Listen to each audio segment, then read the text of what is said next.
ते आम्ही पाथरी शहरातील तहसील कार्यालयासमोर आज आमच्यासोबत आहेत सुधाकर ब्रह्मराक्षे, वंचित बहुजन आघाडी माजी महासचिव परभणी, त्यांच्या वतीने एक माननीय तहसीलदार पाथरी यांना एक निवेदन देण्यात आलेले.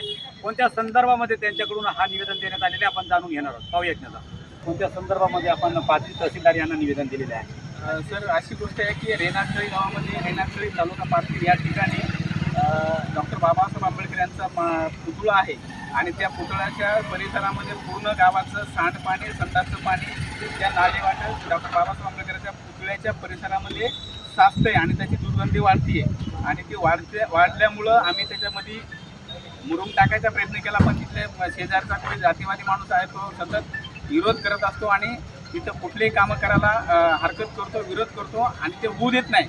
त्याच्यामुळं आम्ही आदरणीय तहसीलदार साहेबांना आम्ही निवेदन दिलेलं आहे.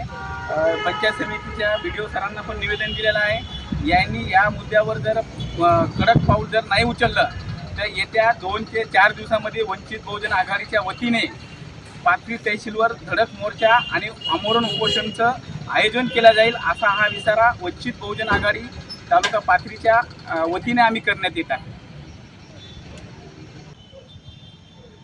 वंचित बहुजन आघाडी महासचिव परभणी यांच्या वतीने सुधाकर ब्रह्मराक्षे यांच्या वतीने पाथरी तहसीलदार यांना एक निवेदन देण्यात आलेले आहे. पाथरी तालुक्यातील मोजे रेणाकळी येथे डॉक्टर बाबासाहेब आंबेडकर यांच्या पुतळ्याच्या नियोजित जागेवर पुतळ्याच्या परिसरामध्ये घाणीचे साम्राज्य पसरले असून घाणीचे सांडपाणीसुद्धा त्या ठिकाणी येत आहेत.